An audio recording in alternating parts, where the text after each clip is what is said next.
নমস্কার, শুভ সন্ধ্যা। আমি লবঙ্গ, আপনাদের সকলকে স্বাগত জানাই আপনাদের এই চ্যানেল ভয়েস অফ লবঙ্গতে। গল্প এবং ছোট গল্পের সম্ভার হোক বা আপনার জীবনের আস্ত কোনো একটা আনন্দের ঘটনা, এখন থেকে এই গল্প, কবিতা, আনন্দ কথা এবং দেওঘরের গপ্প নিয়ে আমি লবঙ্গ থাকছি আপনাদের সঙ্গে প্রতি বুধবার এবং রবিবার ঠিক রাত 9টায়। আপনাদের সকলকে আমার সঙ্গে চাই। কিন্তু চলে যাব আজকের পর্বে, তবে তার আগে জানাই আমাকে লেখা পাঠানোর জন্য আপনার স্ক্রিনে দেওয়া মেল অ্যাকাউন্টে মেল করতে পারেন আপনার নাম এবং আপনি কোথা থেকে লিখছেন তা উল্লেখ করে। ছোট গল্প বা কবিতার জন্য আপনারা অবশ্যই লেখকের নাম উল্লেখ করবেন। এখন থেকে লবঙ্গ থাকছে আপনাদের জন্য। আপনারা থাকছেন তো?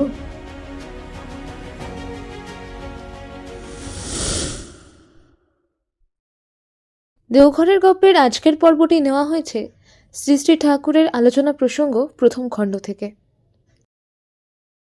পয়লা কার্তিক, বুধবার, 1346 বঙ্গাব্দ। শ্রী শ্রী ঠাকুর বিকেলে বাঁধের ধারে চৌকিতে। অনেকে উপস্থিত আছেন। সত্যদা অসুখ থেকে উঠেছেন, ভাতের ওপর দুর্নিবার টান হয়েছে। শ্রী শ্রী ঠাকুরকে বললেন, আমার খুব খিদে হয়েছে, যা পথ্য ব্যবস্থা করেছেন তা খাওয়া যায় না। শ্রী শ্রী ঠাকুর বুঝলেন সত্যদা প্রকারান্তরে ভাত খাওয়ার অনুমতি চাইছেন, অথচ তাকে প্রতিনিবৃত্ত করতে হবে। উৎসাহ দিয়ে বলতে লাগলেন, খিদেই তো রাজা, খিদেই তো লক্ষ্মী, খাবার চাইতে খিদে ভালো, খিদেই তো খায়। খিদে হতে থাক, যখন দেখবি মুখে গন্ধ নেই তখন তোর ভাত খাবার সময় এসেছে বুঝবি। সন্ধ্যায় এক ভদ্রলোক নানা প্রশ্ন করছিলেন। আমরা যত যা করি না কেন লাখের ওপর সব নির্ভর করে। একজন কত খেটেও কিছু করতে পারে না, আবার কেউ হয়তো অল্প চেষ্টাতেই সাকসেসফুল হয়ে দাঁড়ায়। এ প্রসঙ্গে ঠাকুর বললেন, লাক মানে ভাগ্য কিন্তু করার উপর নির্ভর করে। যে পারে না বুঝতে হবে তার করাতেই গণ্ডগোল আছে। অদৃষ্ট মানে আমার যে কর্মের ফল পারিপার্শ্বিকে চারিয়ে গিয়ে ছড়িয়ে আছে। প্রিন্সিপাল না থাকলে কড়াগুলির মধ্যে বিন্যাস আসে না, শৃঙ্খলা ফুটে ওঠে না, ইন্ডিভিজুয়ালিটিই গ্রো করে না, পার্সোনালিটি ইন্টিগ্রেটেড হয় না। বৃত্তি তাকে গাইড করে। বৃত্তিগুলি গোল, তাই ওদের বৃত্তি বলে। মানুষের বৃত্তির বাইরে আর কিছুই দেখতে পায় না মানুষ। ওই হয় তার ইউনিভার্স। আর এর একটার সঙ্গে আর একটার কোনো যোগ নেই। যখন যেটার মধ্যে যায় তার মধ্যেই ঢুকে পড়ে। কতজনেই তো কত খাটে, কিন্তু একটা চাষার ছেলে দেখতে দেখতে হয়তো মিনিস্টার হয়ে গেল। তা হয় কি করে? ওই টানই সব। পৃথিবীতে এমন মানুষ দেখতে পাবেন না, ঠিক একথা বলতে পারি না। যা হোক, খুব কম মানুষই দেখতে পাবেন যারা প্রকৃত বড় হয়েছে অথচ কোনো সুপিরিয়র বিলাভডের ওপর অ্যাক্টিভ অ্যাটাচমেন্ট নেই। আমরা হিস্ট্রি পড়ি, কিন্তু একটা লাইফের গ্লোয়িং পয়েন্ট আমাদের চোখে পড়ে না। তাহলে দেখতে পেতাম যে শ্রেয়ে অনুরাগ ছাড়া কেউ প্রকৃত বড় হয়নি। ভদ্রলোক বললেন, আমি একজনের ওপর ডিপেন্ড করতে যাব কেন? আমি নিজেই তো পারি। শ্রী শ্রী ঠাকুর বললেন, মানুষের এক্সিস্টেন্স যে ডিপেন্ড করে অন্যের উপর। আমি কিছুদিন সোহাং করতাম, ওটা যেন মানুষের ধাতে খাপ খায় না। ওতে সব কিছু নিজের ওপর প্রত্যাবর্তন করে। আমি সোহাং তখনই বলতে পারি যখন আর সবাইকে সেই সোহাংয়ের রূপে দেখতে পারি। তা না হলে আমি সোহাং আর ওরা কিছুই না, এমন বোধ থাকলে উন্নতি হয় না। আমি বুঝি তুহাং। তুমি বলে যদি একজন থাকে, তাকে ফুলফিল করার আকুতির দরুন টেনশন থাকে যদি, তা থেকেই আমাদের সেন্সিটিভনেস ও রিসেপটিভিটি গ্রো করে, আর তার ফলেই আমরা বড় হতে পারি।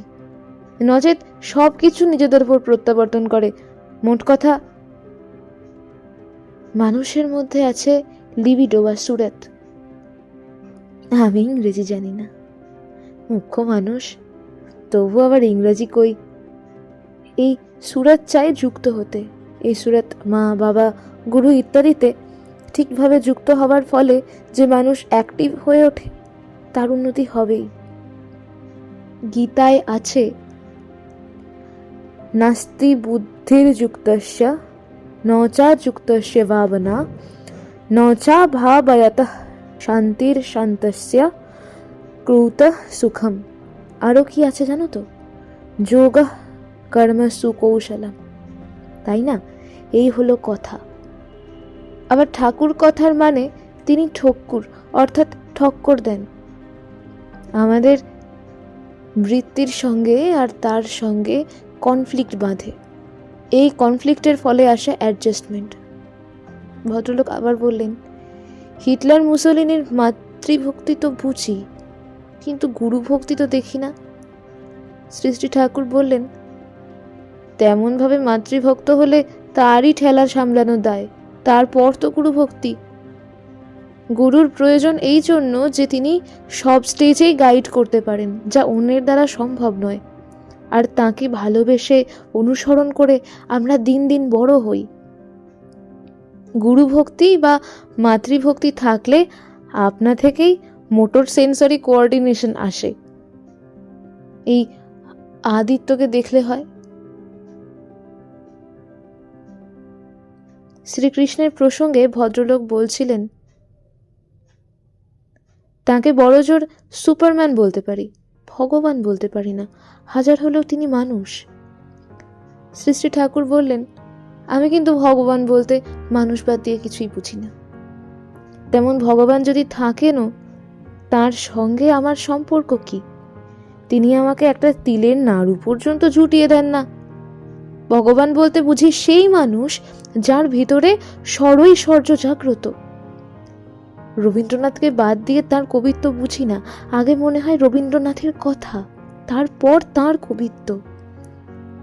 দয়া বলতে দয়াবান লোকের কথাই মনে পড়ে।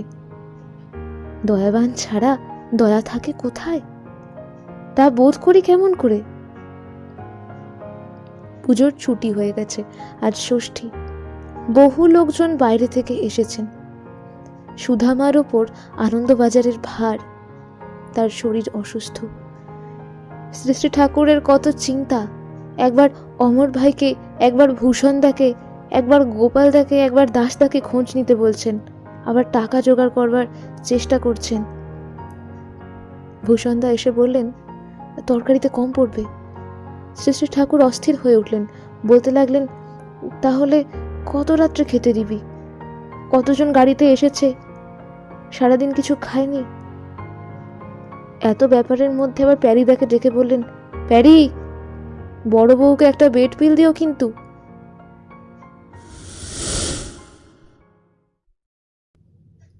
এত কিছুর মাঝেও আমাদের ঠাকুরের নজর কিন্তু সব দিকে। আমরা বলি কেউ পারফেক্ট হয় না, কিন্তু এই মানুষটাকে দেখলে মনে হয় সত্যি কি কেউ পারফেক্ট হয় না। এটা আমি যদি আমার নিজস্ব মতামত জানালাম। আজকে দেওঘরের পর্বটি আপনাদের জন্য এটুকুই রইল, মানে দেওঘরের গল্পের পর্বটি আপনাদের জন্য এটুকুই রইল। এর পরবর্তী অংশগুলি জানতে আমাদের সঙ্গে জুড়ে থাকুন। পরবর্তী পর্বে আমরা এর পরের অংশগুলি নিয়েও আলোচনা করব। কেমন লাগছে জানাবেন, আর সঙ্গে থাকবেন। আপনাদের সকলের সুস্থতা কামনা করি পরম পিতার শ্রীচরণে। সকলে ভালো থাকবেন, সুস্থ থাকবেন। জয় গুরু, বন্দে পুরুষোত্তম।